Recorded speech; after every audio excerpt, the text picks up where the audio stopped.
আসসালামু আলাইকুম, welcome to Phixelpro। আমি মামুন আর আজকে আমি দেখাবো কিভাবে ফটোশপ ব্যবহার করে হলদে দাঁতকে সাদা করতে হয়। তাহলে চলুন ভিডিওটি শুরু করি। তো প্রথমে আমি অ্যাডজাস্টমেন্ট লেয়ারে ক্লিক করলাম এবং এখান থেকে হিউ স্যাচুরেশনটি নিয়ে নিলাম।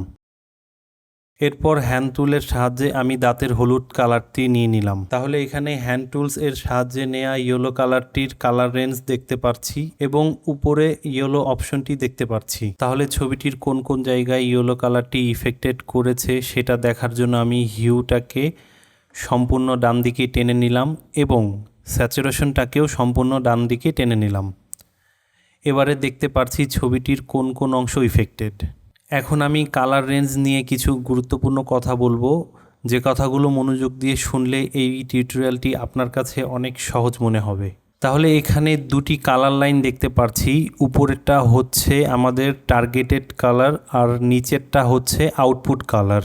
এবং কালার লাইন দুটির মাঝখানে চারটি স্লাইডার দেখতে পাচ্ছি। স্লাইডারগুলির উপরে ইয়েলো কালার দেখতে পাচ্ছি, যেই কালারটাকে আমরা টার্গেট করেছি, আর স্লাইডারগুলির নিচে ব্লু কালার এবং গ্রিন কালার দেখতে পাচ্ছি, যেটা আমাদের আউটপুট কালার, যার কারণে ছবিটি এই মুহূর্তে ব্লু এবং গ্রিন কালারে ইফেক্টেড হয়ে আছে। তবে প্রবলেম হচ্ছে দাঁতের কালার নিয়ে, যেহেতু মাঝখানের স্লাইডার দুটির নিচের কালারটি হচ্ছে ব্লু, কিন্তু ছবিটিতে দেখতে পাচ্ছি দাঁতের কালারটি গ্রিন। তাহলে দাঁতের কালারটি ব্লু করার জন্য কালার রেঞ্জের স্লাইডারটাকে একটু অ্যাডজাস্ট করতে হবে। তাহলে কালার রেঞ্জের স্লাইডারটাকে সঠিকভাবে অ্যাডজাস্ট করার জন্য এই স্লাইডারটাকে একটু ন্যারো করে নিব এবং এই দিক থেকেও as soon as possible narrow করে নিব। এবার আমি স্লাইডার দুটোর মাঝখানে ধরে স্লোলি সামনের দিকে এগিয়ে যাব, আর এখন আমি এখানেই থেমে যাব, কারণ আমি যদি এর থেকে বেশি সামনে এগিয়ে যাই তাহলে দেখতে পারবো যে দাঁতের মাড়িটাও ইফেক্টেড হয়ে যাচ্ছে। সেক্ষেত্রে আমি একটু পিছনের দিকে ফিরে যাব এবং এখানেই থেমে যাব, কারণ আমি শুধু দাঁতটাকেই ইফেক্টেড করতে চাই। যেহেতু দাঁতের কালারটি হলুদ, তাই আমি এই স্লাইডারটাকে ইয়েলোর দিকে একটু বাড়িয়ে দিব। এরপর এইখানে দেখতে পাচ্ছি দাঁতের কালার ট্রানজ্যাকশনটি খুবই রুক্ষ। তাহলে কালার ট্রানজ্যাকশনটি স্মুথ করার জন্য এই বাহিরের স্লাইডারটাকে একটু বাহিরের দিকে এবং ভিতরের স্লাইডারটাকে একটু ভিতরের দিকে করে দিলাম এবং এইখানেও সেম কাজটি করে দিলাম। এবারে এইখানে গ্রিন একটি কালার এরিয়া দেখতে পাচ্ছি, তাহলে এটি হচ্ছে স্মুথ কালার ট্রানজ্যাকশন এরিয়া। তাহলে এখন দাঁতটির কালার পুরোপুরি পারফেক্টলি ইফেক্টেড আছে, যেমনটি আমি চেয়েছিলাম। তাহলে এখন আমি স্যাচুরেশনটাকে 0 করে দিব এবং হিউটাকেও 0 করে নর্মাল অবস্থায় নিয়ে আসব। এবারে স্যাচুরেশনটাকে আমি কমিয়ে দিব, তাহলে দেখতে পাচ্ছি দাঁতের হলদে ভাবটা অনেকটাই কমে গেছে। এবারে দাঁতের লাইটনেসটাও একটু বাড়িয়ে দিব, তাহলে এখন দেখতে পাচ্ছি অসাধারণভাবে দাঁতটির হলদে ভাব চলে গেছে। তাহলে এই ছিল বিফোর এবং এই হচ্ছে আফটার।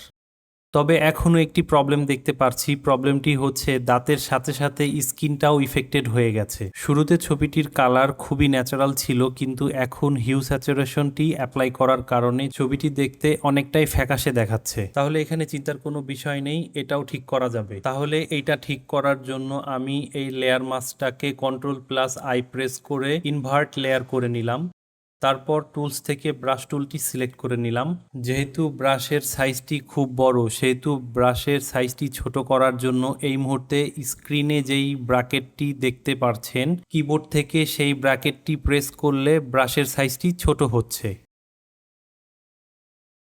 এবং এখন এই মুহূর্তে স্ক্রিনে যেই ব্র্যাকেটটি দেখতে পাচ্ছেন, সেই ব্র্যাকেটটি কিবোর্ড থেকে প্রেস করলে ব্রাশের সাইজটি বড় হচ্ছে।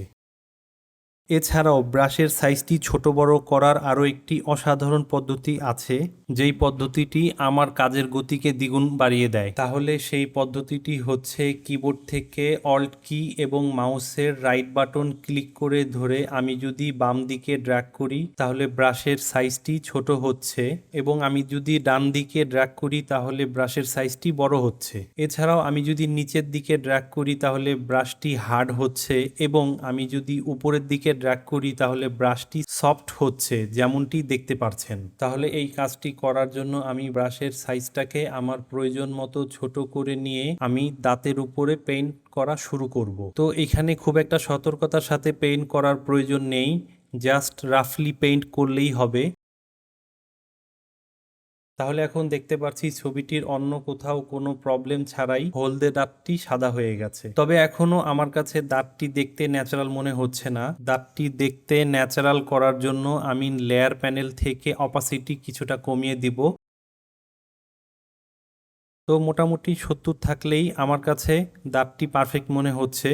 আপনি আপনার টেস্ট অনুযায়ী অপাসিটি কমিয়ে বাড়িয়ে নিতে পারেন। তো এই ছিল আজকের ভিডিওটি দেখার জন্য আপনাকে অসংখ্য ধন্যবাদ। আশা করি এই ভিডিওটি আপনার কাছে ভালো লেগেছে। যদি ভালো লেগে থাকে তাহলে ভিডিওটিতে একটি লাইক দিন এবং চ্যানেলটিকে সাবস্ক্রাইব করুন। আর শুধু সাবস্ক্রাইব না করে নোটিফিকেশন বেল আইকনটিও বাজিয়ে রাখুন, যাতে ভবিষ্যতে আপনি আমার নতুন নতুন tips, tricks or tutorial miss না করেন। I will see you in my next video. Until then, stay tuned and make sure to keep learning.